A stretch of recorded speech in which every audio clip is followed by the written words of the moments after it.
Alright, hello folks. This is Xenophon of Athens casting. We've got a PTB stack v stack here, testing some new carrier update changes. On Team 1, ANS, we've got Vastal, Scrubbus, Rom, and Nico. On Team 2, we've got Jeremy, Sammy, Classic Star Fox, Gnome Remover, and Proneto Madness. Let's take a look at the deployments here.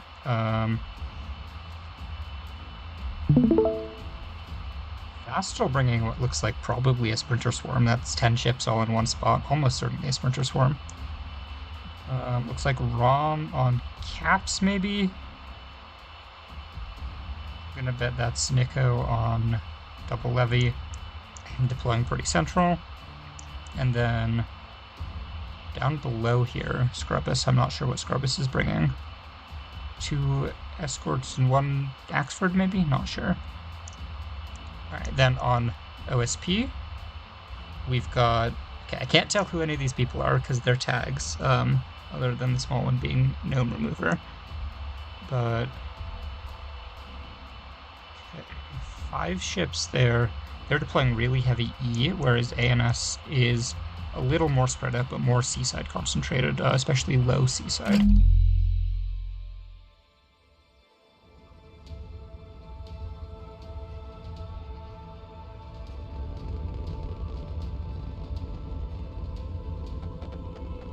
Dropping in with a CLN carrier here from OSP. That looks like Jeremy, I think, playing that. Yes, alright. Okay, so let's see what we've got here. So on OSP, Jeremy playing a carrier, many Sturgeons, quite a few Barracudas, Gnome Remover bringing a CLN Cap fleet. That's very interesting. We've got 4 meat tugs and 1 gun shuttle, 2 Cringe Capper shuttles, and a CLN, probably rocket boxes. Then we've got Proneto Madness with another 3K carrier LN. Got a couple of skiffs, a bunch of Kudas, and only a few bombers in comparison to Jeremy.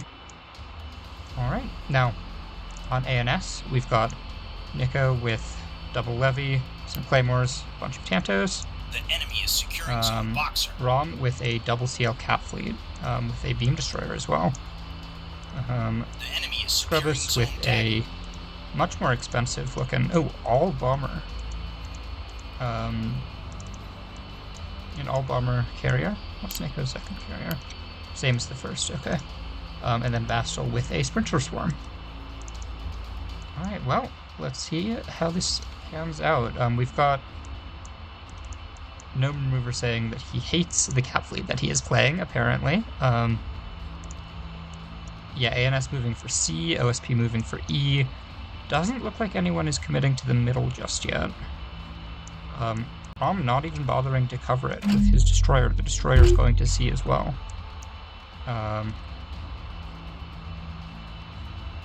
Then Rom pushing forward these CLs down here. On OSP. Oh, I missed Sammy on OSP. Sammy is playing a monitor blob. Got a couple of these C56 T81 plasma monitors, but I don't really think they're very good. They're too vulnerable to getting taken out quickly. I think it's much better to bring all C90s, because C90s are so good. But we'll see how that pans out. It is, after all, still 5 monitors and 1 soft kill shuttle. No jamming. Okay, notice a couple of bellbirds there. That is good to bring for sure. You need that jamming as monitors. Gnome immediately getting locked by the Sprinter Swarm on E side. We'll see if they can deny the cap. This shuttle is not long for this world, but it might... It's got 45 seconds or so. Closer to 30 seconds now. First salvo of RPF missing pretty much. Looks like Gnome started moving again. The enemy is securing zone combat. Now these are starting to hit, but Vastal was firing HE at a range where the shuttle can dodge, and at not a super great firing angle as far as overpens go. Really would like to see more of that RPF just to disable this thing first. But good play from Gnome dodging all of this fire. And, oh, couple of S2H. Oh, and it's dead just a couple of seconds before the cap. That's really, really big. On the other side, okay, we've got a couple of submunition containers, R2s, hitting Rom's capper here. Those were probably intended for this destroyer, which conventional wisdom would suggest would be in this hole here. But Rom losing a little cringe capper, but not losing anything really important.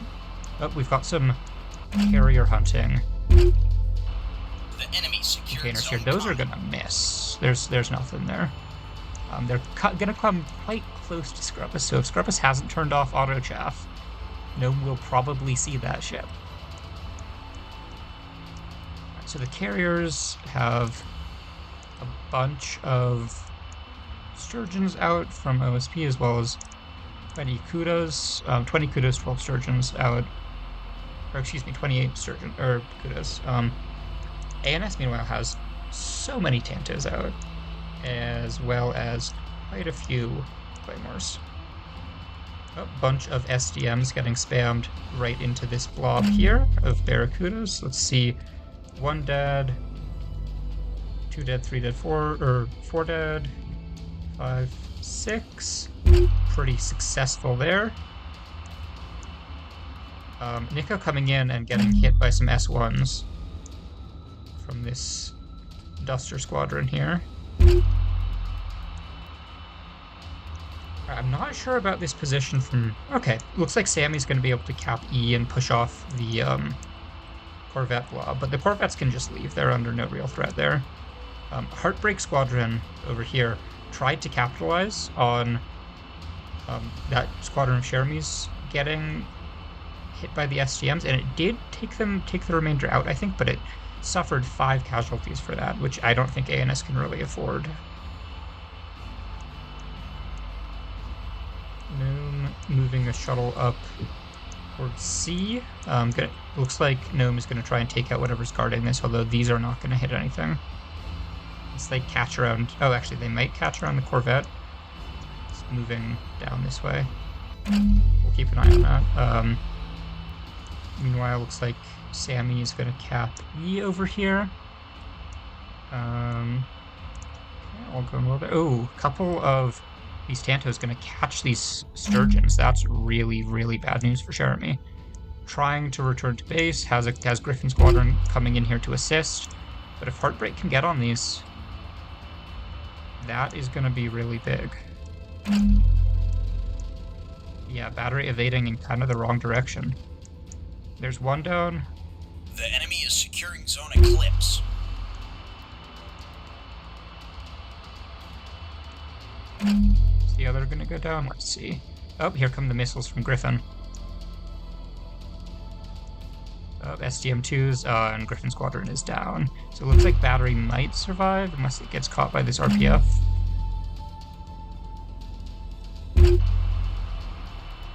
Meanwhile, ANS bringing out, some sneaky claymores around the side. These are going to catch that monitor blob totally. Well, okay, lightning here might be able to get on them. But if lightning isn't fast enough, these are going to absolutely ruin one of those monitors. Oh, got a couple of container salvos coming towards Rom's CLs here. Okay, we're going to keep an eye on all of this, hopefully. The enemy secured Zone Eclipse. Here comes the container strike. Going for... What were those? Did those hit a craft? What is... Oh, no, okay, just PD craft. Killing some of those. Yeah, okay. So no hits from those containers so far. What are those even triggering on? I'm really not sure. Oh, they're probably getting... Yeah, these have home on jam. They're getting jammed out and then dodged because jam lobs don't have velocity data. Therefore, they cannot track when they're being jammed. Oh, okay, Battery Squadron and Butcher Squadron. Oh, looks like the Pike did catch them. That's real bad news for Nico. He doesn't have that many of these claymores. There goes one. This single pike. Single little... Is the solo per pike? Yeah, single 20-point pike. Oh, and here come the SDMs. Oh, that's bad for ANS. There goes 4 claymores that they really can't afford to lose. Alright, so the position on the map so far, ANS in possession of C, CL's beneath the map, Sprinter Swarm way up high, up above the monitor blob towards E. The enemy is securing Zone Atlas. Both teams not bringing very many frontline assets. Oh, I didn't notice. One of Sammy's monitors here getting totally cored out by, I think it's probably one of those mixed HEI HECP S2 decoy dumps from the claymores. This thing is structure broken. It is going to be able to restore back some. It's got its drive, got its CCX, got its magazine, got its C90, and its CIC. Oh, is this this was their Huntress. That's really... Oh, Huntress and Jammer. That's, of all of those ships to target in this formation, that is by far the best one. That is quite good for ANS. Only one ship not even dead, but odds are that this this monitor blob is going to be performing much worse. Splinter Squadron here going for that pike, Whistler, but getting forced off by a bunch of grape shot from the monitors. The enemy secured Zone Atlas. Oh, ANS getting that alpha point. Boom moving up with a meat tug. That alpha point Corvette is pretty crippled. CIC down. It does have a restore. Small locker, so it might be able to get back up. But okay, and it did use all of its SDM, so that's not a huge loss. And getting a point is huge. Oh, and Shrapnel Squadron, huge S2 dump on this tug, but hey, it's worth it to keep the A cap. And this is probably insta-dead, yeah, because those are HECP. Brutal. Alright. Big expenditure of munitions for one tug, but worth it. We've also, over here, I don't know what killed this tug, but... Oh, interesting. Aux steering in the top. I would put the aux steering in the center stack, personally. But... it is still alive, it can still repair, it hasn't lost anything that important other than the... Okay, never mind, it's lost the antenna. It's pretty bad, but it is structure broken. Oh. Oh, wow, and... OSP capping C. This destroyer over here is dead. Apologies for missing so much of the action here, but this is a happening match. Things are going kind of crazy. Oh, more claymores over here getting caught out by OSPs, Kudas, and Pikes. That's probably... I think this was 6 claymores before it started dying. That's big losses. Looks like, is Carnage Flight going to be able to get here in time to stop? No. Looks like it hasn't been given that order to get around the corner and to see. So it looks like Rom is rotating over here to C to come retake this cap. But that is going to tie him down and make him really vulnerable. The enemy secured SDM's out into a flight here. And a big furball over here. 8 coil... or no, these are 20 mil Pantos. 8 20 mil Pantos versus a bunch of Kudas and a Pike. Chantos are not going to win this. Yeah, they've taken big losses. They were trying to save those bombers, but it's going to bite them in the ass. Looks like Sammy abandoning the middle of the map, not going for A, heading straight for B point. Gnome is down a lot of ships. ANS is down 1 beam destroyer and 2 corvettes so far. OSP is down 2 meat tugs, a gun shuttle, a cringe capper, and most of 1 monitor. So pretty even game so far, but I think OSP has the positional advantage here. Although it's possible that Sammy is really outstripping his air cover and is going to get absolutely ruined by these levies as soon as he comes on to B. We'll have to see how that plays out. It's like a meat tug coming up here to try and protect the C cap. But that's maybe not a great idea with these CLs on the way. That thing cannot fight CLs. Oh, no. Wait, never mind. Okay. Looks like Rom is sending in a cringe capper, which means this meat tug, if it doesn't get caught by something, might be able to deny C. That would be huge. ANS does have this spotted. I don't know why Rom is sending in an undefended capper against an armed ship that it cannot defeat, but maybe he's just trying to lure it out so it can get into range here. That would make sense, because it is hiding behind this rock from the CLs. Oh, and that's RPFing this lifeboat thinking it's a ship. Oops. Meanwhile, over here, yeah, Aura Flight has to head back. Sammy might be overextending here. Oh, looks like he's just sending this shuttle for the cap. This thing is gonna die really, really hard.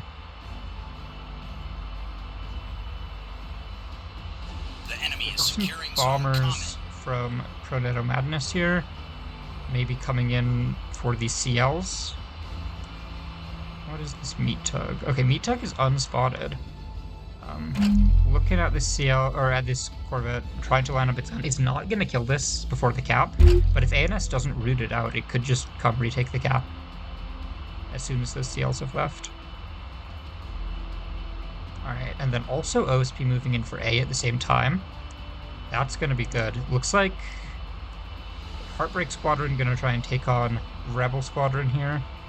Does ANS have anything to deny this cap? I don't... Oh, Grudge here, maybe? Yeah, okay, they've got Grudge in hiding behind this rock on A, ready to come around and absolutely murderize that thing. Alright, Sammy's device moving in for B cap. We'll see if ANS can deny that. It would be... If they don't, they're not going to be able to retake that, most likely. The enemy is securing Zone Atlas. Alright, let's see Grudge Flight come around onto here. Yeah, and that's a dead tug. And... oh, not dead. The CLs are going to have to finish this off with gunfire. Oh, never mind, there it goes.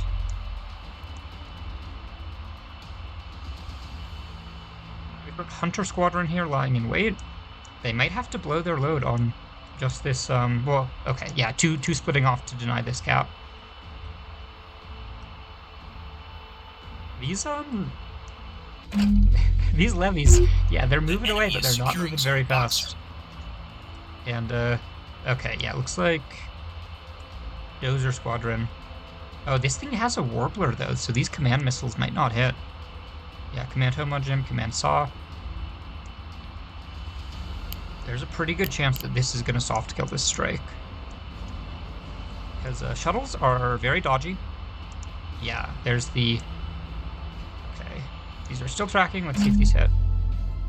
Oh, they do still hit.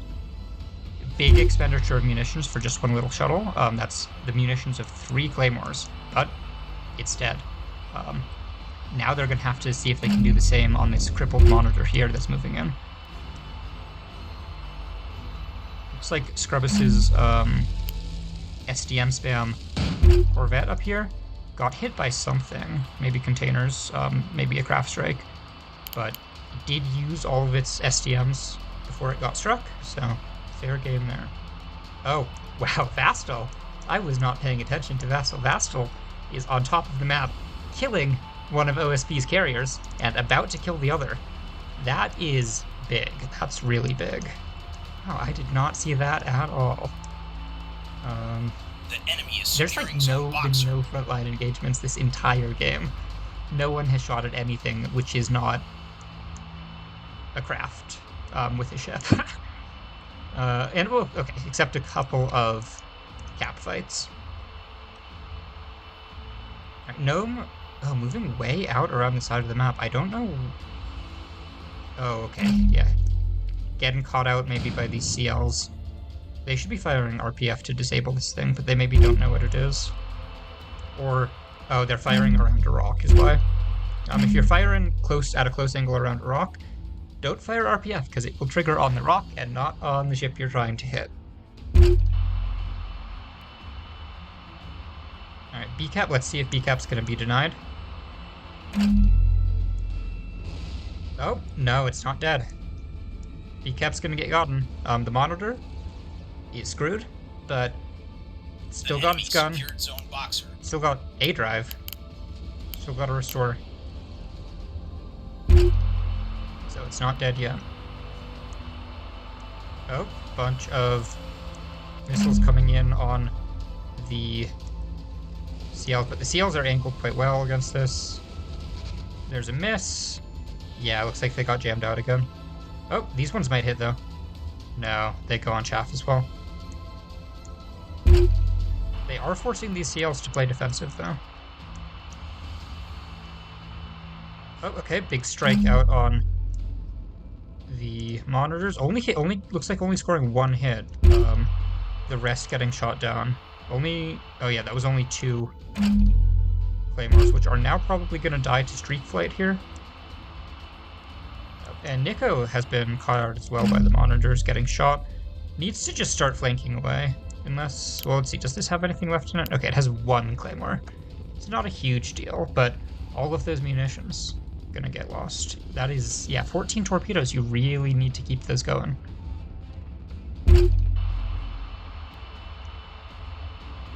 Meanwhile, back on the other side of the map, 1 CVLN dead, the other almost dead.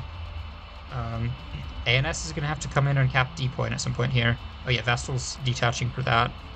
But, oh, this CLN has a T-20 on it, so we'll be able to fight off that, that little Corvette. E point totally undefended. Looks like Vestal's playing off honest mistake over here for E. Good timing on the split, I think. Hopefully not too late. But so many of these carriers all getting caught out. Yeah, because this one over here now getting caught out. That's a bunch of torpedoes which aren't going to get used. That's full 14 torpedoes, or 14 on one, 12 on the other, that aren't going to be able to get used. Scrubbus, looks like Scrubbus is going to be able to escape. He's moving off FQ now. The tug over here, dead. This monitor blob, pretty vulnerable. It's got 2 very badly damaged ships. I'm betting the CLs are going to maybe come around and try and retake B. We'll have to see. Predator Madness has 1 bank left, couple of restores. So Vastal does need to finish this. But it looks like Vastal's focusing the container island first. Gonna take that out. That's probably the good call. They need to cap D. This thing is getting out some flights, though. Let's see. Yeah, it's still got a bunch of Kudas in there, still got a bunch of bombers. They do need to take that out before it's too late. Rom moving over for D, maybe? I don't know about that. I think Rom needs to go for B. Okay, there goes one levy. The other one not far behind. Scrubbus escaping for now. I don't know if he'll be able to make that last. Vastal moving in here for E. I think the carriers are all on both sides pretty much out of the game. Except Scrubbus might be able to get something done once all of these OSP Barracudas run out of fuel and have to go back to a home which no longer exists. Then Scrubbus might be able to get something done, because Scrubbus, precisely 0 Tantos on this, so he can't fight that at all. But he's got 46 torpedoes and 30 S2s that need to get used.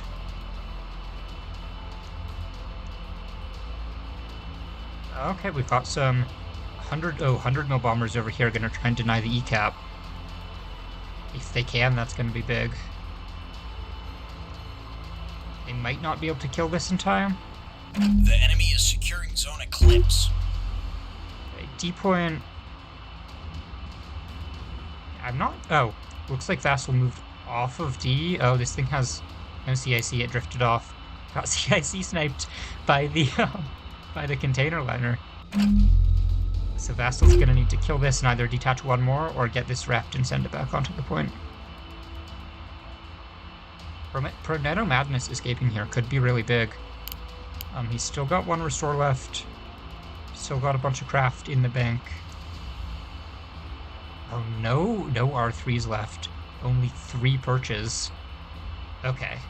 So Proneto is pretty much out of munitions. Honest mistake here. Lost the drive. But it does have a restore. Oh, here come R1s. They pretty much all get eaten by that drive section. Probably mostly into the reactor. Let's see if this dies. Oh no, doesn't die in time. That's big. That's big for ANS. They just fell behind on points, but now they're going to catch up immediately. Alright, so the container liner on D is dead, so Vassal, as soon as that CIC is back up, which it almost is, will be able to get back on the point. Alright, Sammy splitting up, looks like, sending this. I don't know where this one is going. It's going nowhere fast because of the Sundrive's down, plus the main thrusters are down. Then one monitor over here to capture C, 2 more into the middle to capture A, but 2 monitors versus 2 CLs. It's not a good fight for the monitors. The monitors will lose that. To beat 2 CLs consistently, you just kind of need to run at them with a full monitor blob, which no longer exists. So looking like ANS is going to win this game. They're very much in the advantage. They're getting a 4 cap. There goes one monitor. Oh, that's maybe the wrong one to go for. That one wasn't going to be on a cap. But Scrubbus does still have 4 torpedoes over here to go for the Charlie capper. Here we are. Okay, Nick covering that strike with 4 remaining Tantos. And Scrubbus bringing in Firestorm Flight here. D getting capped by Vassal's repaired Corvette. And now Vassal coming around to kill Proneto Madness once and for all. This Corvette here still alive, still got a drive, still got a gun. Going strong. The enemy secured zone dagger. The enemy is securing zone Alright, looks like Sammy's monitor over here. Not dead. Probably will take the cap, but I doubt it will be alive for much longer. Once Scrubbus gets one of those HEKP S2 strikes up, that thing is going to be in a bad way. Sammy about to make his way onto A cap as well. He is going to lose this fight, but it's not going to be fast.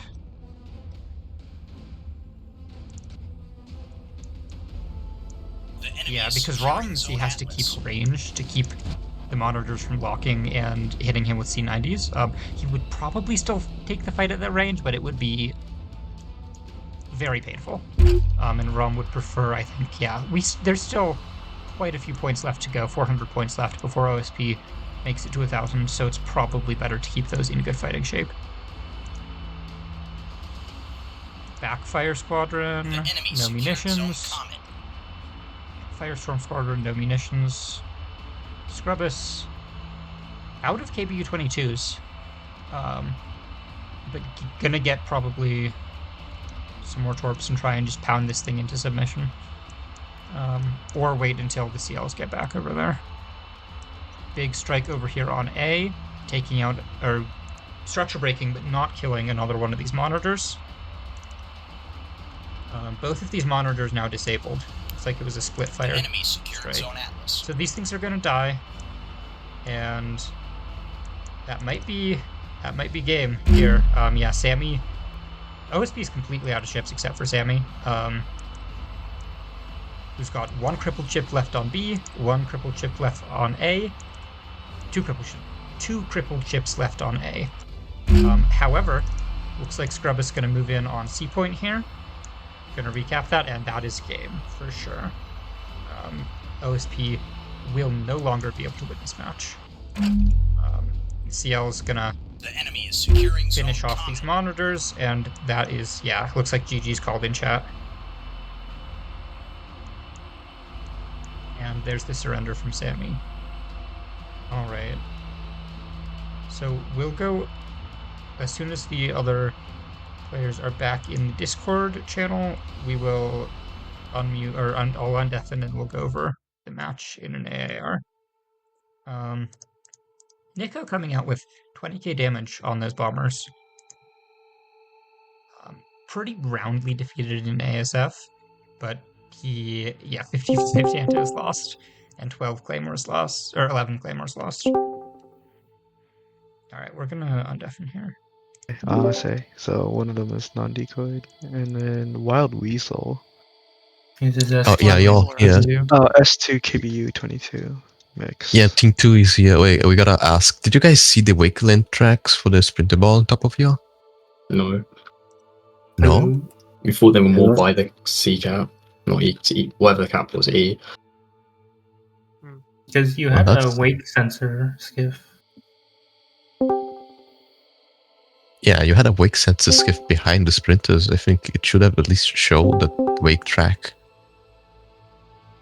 That plus the like monitor Safari just made it so that you were trading your backline for theirs, and your backline mattered more. Hello.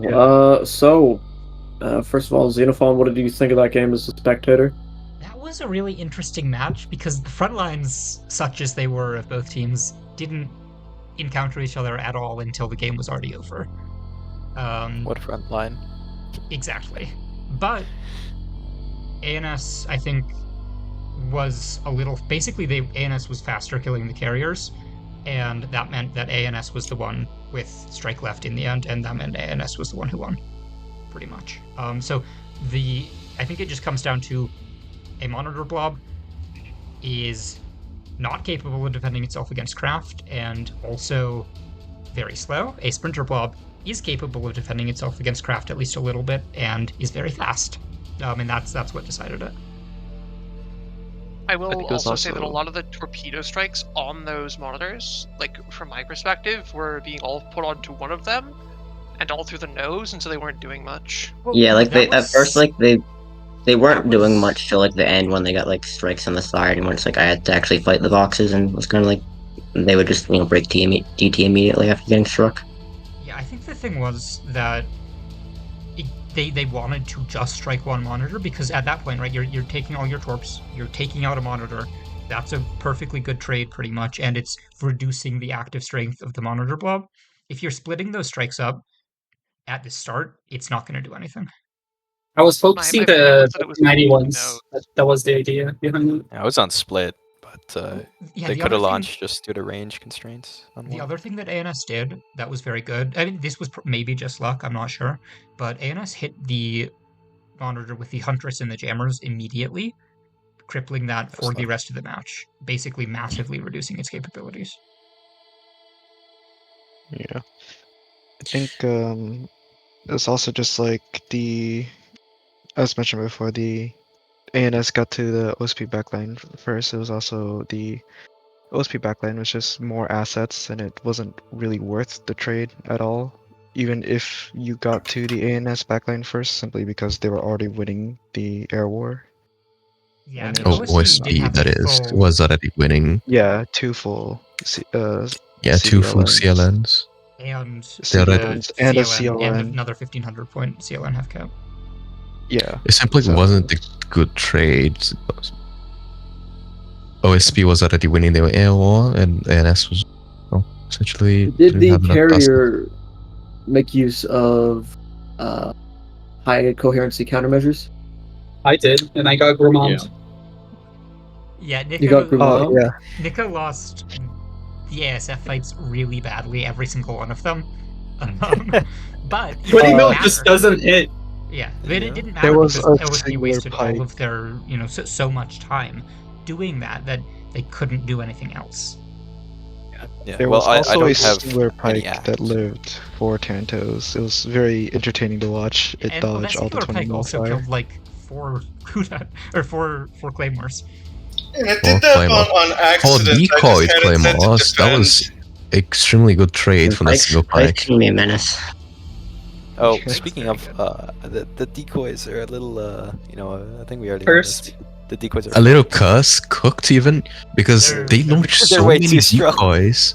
Like they still way too strong. Like watching them drop the decoys on the monitors was like, holy shit, that's so many decoys. What the hell? No, like I can't even like click anything. It looked like to me 2 of the Tantos, or sorry, 2 Claymores striking didn't really get through. They lost most of their torpedoes. I think only 1 hit. When it was 4 Claymores, there was absolutely no hope. Yeah, well, with that specific strike, I think I know what strike it might be. It was on split, and the split AI chose the monitor in the back, or like it shot the decoys down, so the torps ended up going for a target where they didn't have decoy coverage. But if I was on focus and actually microing it a little better, you can easily pen a monitor blob with 2 decoy claymores. Okay, that makes sense. You can get full hits into TF Oak with only 4, so. Oh. I mean, these monitors probably have like a bit more kinetic PD than like most. Yeah, it was definitely like there's still more decoys coming out that Claymore. You launched an insane amount of Claymore. I do not believe that's good for the game. It should probably be reworked. Yeah, regarding it needs to be nerfed in a way that keeps the levy relevant is the problem. Yeah, yes, that's the problem. Issue. I think realistically, like the easiest like sort of band-aid I see is cutting the decoys per salvo in half. Or the other, I would say make them take ammo, right? Every decoy charge is like is 10 points, as opposed to you pay 10 points at the start of the match and get infinite decoys. I don't think the levies. If every charge is 10 points, I wouldn't run it.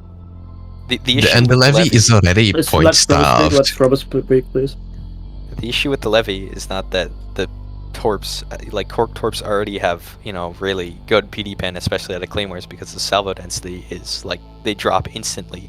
So you have 8 Cork torps coming in like once. The issue with the levy is that unless you're running 6k levy, you don't have the budget to run, like ASF and strike, like, and outperform the Moorline, right? You're just sort of like, if you try to do everything, you're going to be worse than a single Moorline at everything.